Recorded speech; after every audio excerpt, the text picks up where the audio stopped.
Greetings and welcome back. Welcome back to my channel for another video. Happy Thursday. Happy Thursday to one and to all. Perhaps it is Friday, depending upon where you are on the globe. Give yourselves a round of applause for making it to and through another day. So many of us have already heard about this tragic story that occurred on yesterday, September the 24th, 2025, at a ICE facility agency holding area, which was in Dallas. 29-year-old Joshua Yans, who you see photoed, is the individual that has been alleged to be the one responsible. And after this brutal attack, this what's been deemed as a targeted attack, took his own life. Now, according to reports, and this has been updated as of 11:19 a.m. from yesterday. You can do your own research, but this is taken directly from CNN, and it states evidence that the Federal Bureau of Investigation has gathered on Wednesday, again, this was yesterday, after the incident, the horrible incident at a Dallas ICE field office, indicates that the individual responsible, which again I'm ad-libbing, conducted large amounts of research on ICE, ballistics, and the incident that is related to Charlie Kirk, suggesting a high degree of pre-attack planning. And this is according to FBI Director KASH Patel, who made a statement on Twitter this morning, which is Thursday, September 25th, 2025. Further, a handwritten note recovered in the investigation reads, according to Patel, nothing has been shown, at least I have not seen anything as of yet. So that is why it's important for you to do your research and check other sources. But according to KASH Patel, the note stated, and I quote, hopefully this will give ICE agents real terror to think, is there a sniper with AP rounds on that roof? End quote. Patel said evidence was obtained through devices, data, writings, and other things obtained at the site, and Joshua Yan's body and residence. Among the evidence, according to Patel, and these are bullet lists. 1. The perp downloaded a document entitled Dallas County Office of Homeland Security and Emergency Management, containing a list of DHS facilities. He conducted multiple searches and ballistics of the Charlie Kirk incident.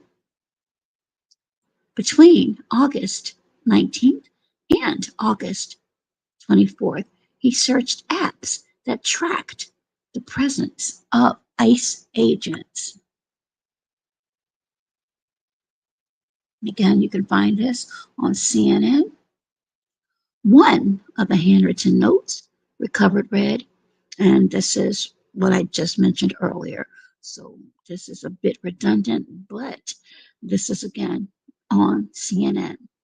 Hopefully, this will give ICE agents real terror to think, is there a sniper with AP rounds on that roof?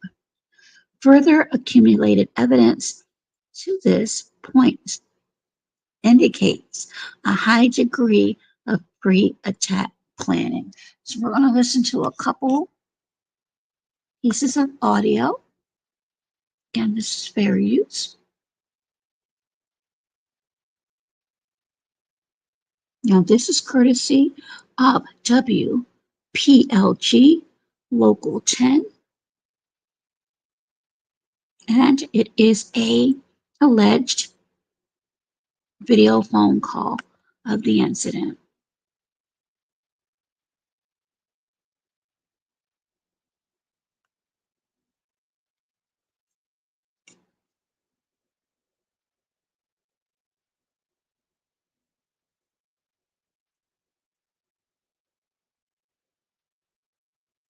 On call, a woman was in her car outside the ICE detention center when those shots were fired.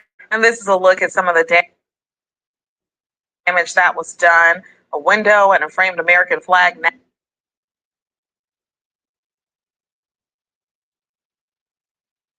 now broken from bullet holes. The gunman reportedly killing a detainee and seriously injuring 2 others. And now the FBI is investigating the shooting as a, quote, an act of targeted violence. Outside a Dallas ICE facility, multiple gunshots rang out Wednesday morning as a woman waited in her car for her mom to finish an immigration appointment. The Department of Homeland Security says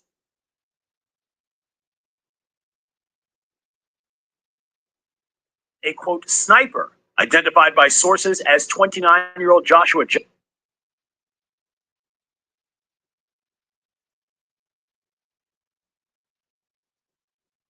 fired at the ICE facility from a nearby rooftop, shooting 3 detainees, killing 1, and then himself. No law enforcement was injured. Officials have given little information about a possible motive, yet Vice President J.D. Vance blamed inflammatory rhetoric from Democratic leaders and the media. An Immigrations and Customs Enforcement facility was opened fire upon by a violent left-wing extremist, a person who wrote anti-ICE messaging on their bullets, and there's some evidence that we have that's not yet public, but we know this person was politically motivated. Republican Senator Ted Cruz called for an end to political violence. To every politician who is using rhetoric, demonizing ICE and demonizing CBP, stop. This shooting was at least the 4th instance of violence or threats at an ICE or Customs and Border Protection facility in Texas this year. One of those instances was a bomb threat in August at the same facility where Wednesday's shooting happened. We're a country and a city that needs prayer. The 2 detainees who were shot remain in critical condition. We know one of them is a Mexican national.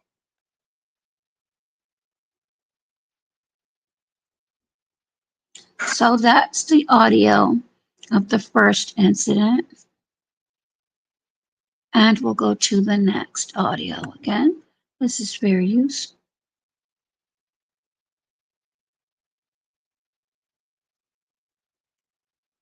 And this is courtesy of Fox News.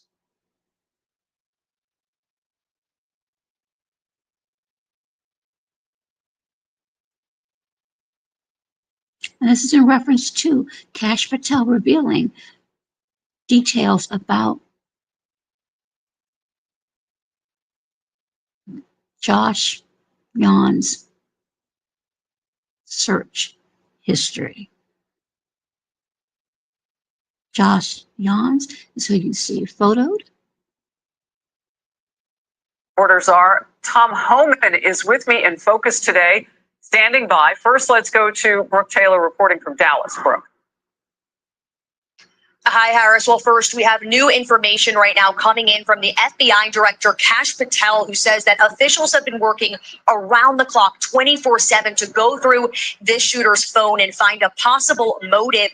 And what they found is pretty shocking. We want to pull up this post on X. This was posted again by FBI Director KASH PATEL just in the last hour. He says the perp downloaded a document with a list of DHS facilities. Now, some of this is going to be redundant. I just played this for you, but again, this is another source, which is Fox News. He conducted multiple searches of ballistics and looked up the Charlie Kirk shot video in the last 2 days leading up to the shooting. According to the FBI director here. The shooter also searched apps that track the presence of ICE agents. And listen to this. He says that there was a handwritten note that was recovered that said, quote, "Hopefully this will give ICE agents real terror to think, is there a sniper with AP rounds on the roof?" The FBI also released a picture of anti-ICE messages written on rounds that were found next to that shooter. Officials say this attack was a result of dangerous anti-ICE rhetoric. Officials say the gunman was firing at that ICE facility from the rooftop of a nearby building. He fired indiscriminately with bullets flying all around, inside and outside that building. He also hit a van in the Sally Port that was carrying 3 illegal migrants. Officials say one of them died and the other was taken to the hospital. Sources close to this investigation shared this picture of the shooter. Now they're showing the photo of the individual that they're saying is responsible for this horrific, tragic event. And what's really sad is the fact that, or sad and confusing is the fact that while they're saying that he was anti-ICE, the individuals injured were migrants, or at least one of them were migrants. Again, there were 3 that were hurt, 1 fatally. Let's continue.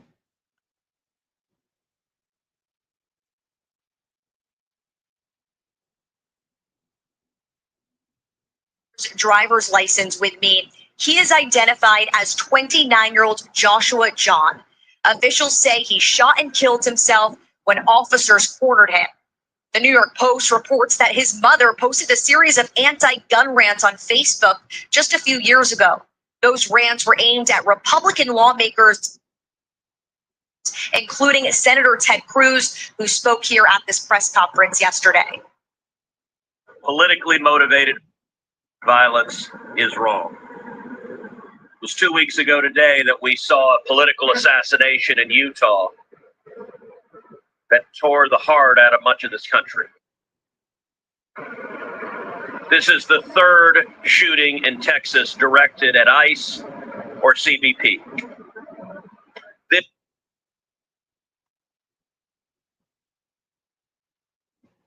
And that's Customs Border Patrol. Just must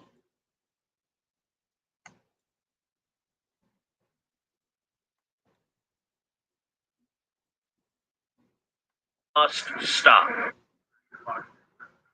And at the same facility, there was a bomb threat in August. And then in July, a police officer was shot in the neck in an ambush-style attack outside of an ICE detention facility here in Alvarado, Texas. But Harris, there has been a lot of questions about what the motive is. And I think those documents and what the FBI director, KASH Patel, just put out paints a pretty clear picture there. Brooke, thank you very much for getting us started. I want to bring in now Tom Homan, border czar, and you have been warning us about this as a country. Now, before I continue with this video, it's very important to note that they mentioned that the individual responsible, who they're saying is responsible's mother, had posts on Facebook years prior. So I'm sure that's going to be something very interesting to look at as this investigation continues. 3 for months. You have said this on this very program. If you have just a moment to stand by, I'm going to play you saying what you knew would happen. I said 2 months ago, Harris said, if this rhetoric didn't stop, there would be bloodshed. And I'm telling you, it's only a matter of time before there's an incident where an ICE agent's going to have to take a life, or an ICE agent's going to lose a life, being compared to Nazis and racists, that it's going to end with a use of force, that either a criminal is going to die or an officer is going to die. It's going to end up with a loss of life, and it's not over. I mean, the rhetoric has to end. But the rhetoric needs to be tapped down, or you're going to see more bloodshed. I called it 2 months ago, and unfortunately, I was right. And then now the new chapter of a detainee being the person who was killed and another detainee, a couple of them wounded in all of this. Your first reaction? So as you could hear from the conversation with Borderzar, Tom Holman, he mentioned that he stated this was going to indeed happen 2 months ago. And as I mentioned just a few moments ago, what's strange, and perhaps it may not be strange to many people, that the individuals hurt are actually detainees. However, the target, according to reports and sources, KASH Patel of the FBI, director of the FBI, is saying that this person was anti-ICE. So I'm not really sure what really happened here. I'm sure as the investigation progresses, we will find out. The message that is loud and clear from this audio, and there's video, of course, they are blaming anti-ICE rhetoric. So keep an eye out on that. Earmark that. Hard stop.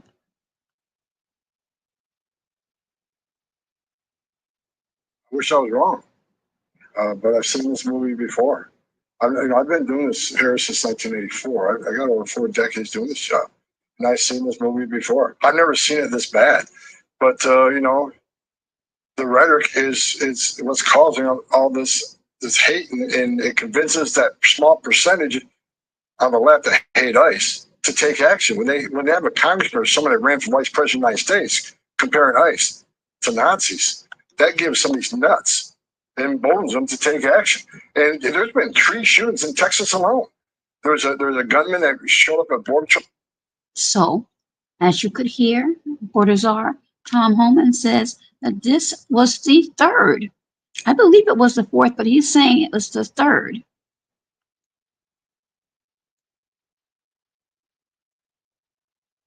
And again, a lot of people are blaming anti-ICE rhetoric and stating or feeling that this is going to continue if this anti-ICE rhetoric does not cease.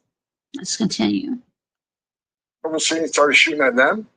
He picked the wrong facility. He picked the SWAT facility, and those officers end up taking his life. Then there's a shooting just south of Dallas where they attacked an ICE facility, and 1 officer was shot in the neck. Then this latest incident. This is based on hate. Hate that's being fueled by the media and members of Congress and governors and mayors. You played on your show. We got to stop. ICE agents are enforcing the law Congress enacted. If you don't like what ICE is doing, then go tell Congress, because they wrote the laws that ICE is obligated and took an oath to enforce. They're making this country safe again. Every day they take a public safety threat or a national security threat off the street, it makes that community safer. All these politicians and mayors and governors should be calling President Trump and thanking them for making their community safe again. So as you can hear in the voice of Borderzar Tom Holman, he is very, very upset. And with reason. You know, the president has been talking about the high numbers of people that you all are looking at. And this was a processing center, or is, in Dallas. And that's kind of the last step before many of them will be kicked out of the country because they came here illegally. Those numbers, are they higher than what we thought? Like, where are we in the numbers of people that you are looking for right now? Well, look, last time I looked, we're at about 600,000 illegal aliens with a criminal history walking the streets of this nation, mostly because of sanctuary cities. So they are the priority, right? Mm-hmm. So earmark that again. They're looking at sanctuary cities, areas where, according to Borderzar Tom Holman, a lot of these illegal aliens are walking around free. I'll cover that on another video, but again, Earmark that. Hard stop.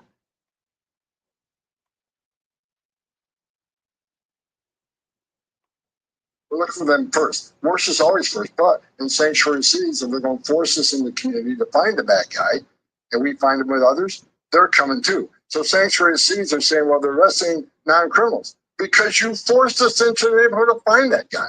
And when we find them many times with others, we're not going to turn our back. We're not going to force the law that Congress enacted. We're not going to uphold the oath we took. If you want less collateral arrests, let us in the damn jail. We're safe for the agent, it's safe for the alien, and it's safe for the community, but they won't do it. Look, throughout my career, I buried Border Patrol agents, I buried ICE agents. I've handed too many folded flags to spouses and children of those that died in line of duty. For God's sake, stop the rhetoric. Let's sit down and talk, but you can't keep attacking these men and women. They're patriots. They're moms and dads too. And I want to see every one of them go home to their families every night, and I pray for that. And I pray for the safety of those we're looking for. No one needs to die. There's no death sentence here. Let ICE do their job. Let them take it. Yeah, go ahead. I'm sorry. No.